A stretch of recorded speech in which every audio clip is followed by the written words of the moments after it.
Bonjour à tous et bienvenue dans un nouvel épisode de Français Ensemble. Bonjour Sarah, bonjour à tous. Nous sommes vraiment ravis de vous retrouver pour ce nouvel épisode. Oui, absolument. Alors Hugo, aujourd'hui on va aborder un sujet très pratique qui fait partie de notre quotidien à tous. C'est une de ces choses qui peuvent sembler un peu intimidantes, surtout quand on apprend la langue et qu'on doit se lancer. Ah oui, je suis très curieux, dis-moi tout. Aujourd'hui nous allons parler de la prise de rendez-vous. Ah, les rendez-vous, un sujet vaste et essentiel. Que ce soit pour aller chez le médecin, le coiffeur ou même pour organiser une sortie entre amis, on passe notre temps à planifier.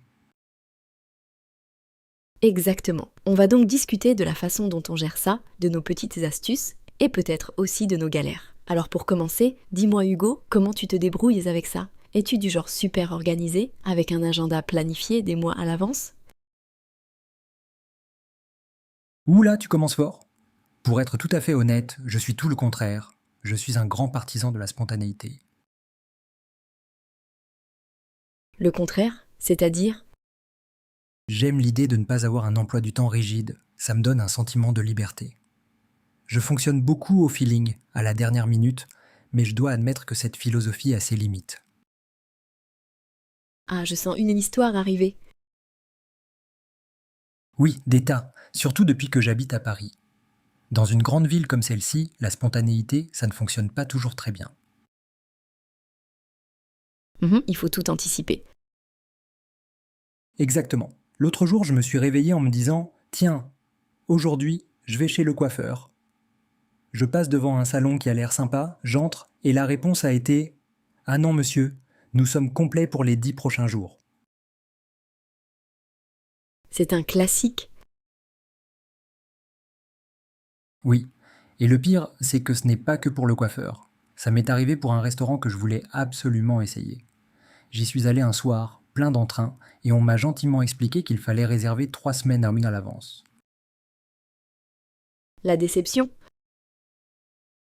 Totalement. C'est frustrant de devoir tout planifier, même les moments de plaisir. J'ai l'impression de perdre cette magie de l'instant. Mais bon, c'est la règle du jeu dans une grande métropole. Et toi alors, Sarah, tu es du genre à tout noter dans ton agenda ? Je suis un peu un mélange des deux, en fait. Pour tout ce qui est sorti, voir des amis, boire un verre, je peux être très spontanée. Un petit message et hop, on s'organise rapidement. J'aime bien cette flexibilité. D'accord, pour le côté social. Oui, par contre, pour tout ce qui est médical, administratif ou professionnel, là, je suis une machine d'organisation. C'est non négociable. Ah, je vois. Tu as 2 modes de fonctionnement. C'est ça. Je crois que c'est parce que le manque d'organisation pour les choses importantes me stresse énormément. J'ai peur d'oublier, d'être prise au dépourvu. Donc, je planifie tout bien à l'avance pour avoir l'esprit tranquille. Je comprends. C'est une façon de réduire la charge mentale. Exactement. Et pour ça, j'avoue, la technologie est ma meilleure amie. Je pense notamment aux applications de prise de rendez-vous, comme Doctolib par exemple. Ah oui, Doctolib. On y revient. Je connais de nom, mais je ne l'ai jamais vraiment utilisé. Ça a complètement changé ma façon de gérer mes rendez-vous médicaux. Avant, il fallait appeler le cabinet, parfois tomber sur une ligne occupée, attendre de longues minutes. Et essayer de trouver un créneau qui arrange tout le monde. Oui, et puis il y a le stress de l'appel lui-même. Surtout pour quelqu'un qui apprend le français, ça peut être intimidant.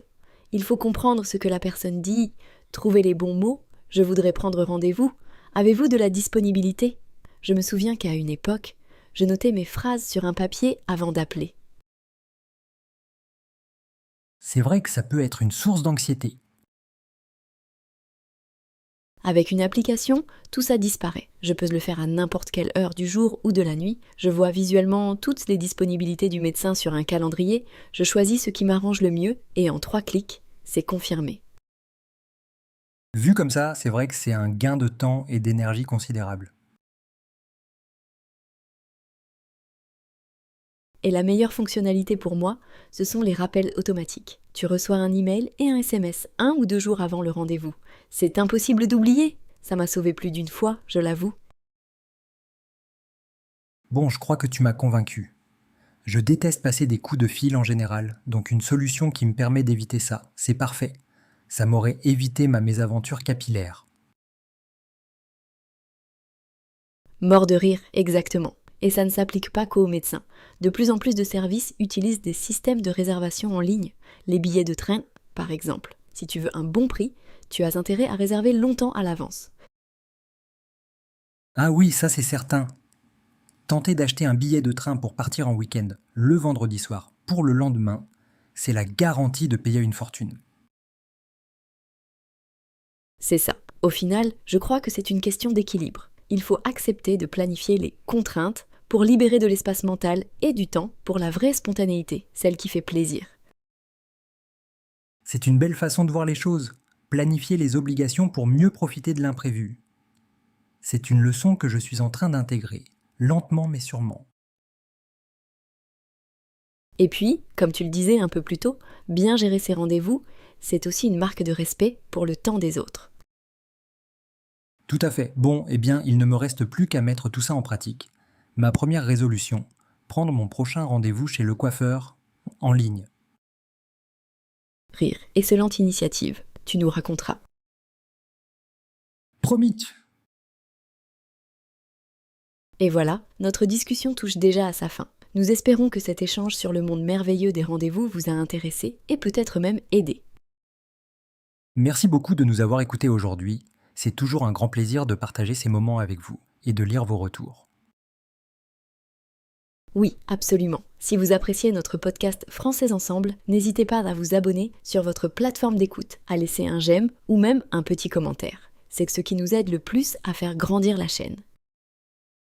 Votre soutien est précieux. On vous donne rendez-vous très bientôt pour un nouvel épisode.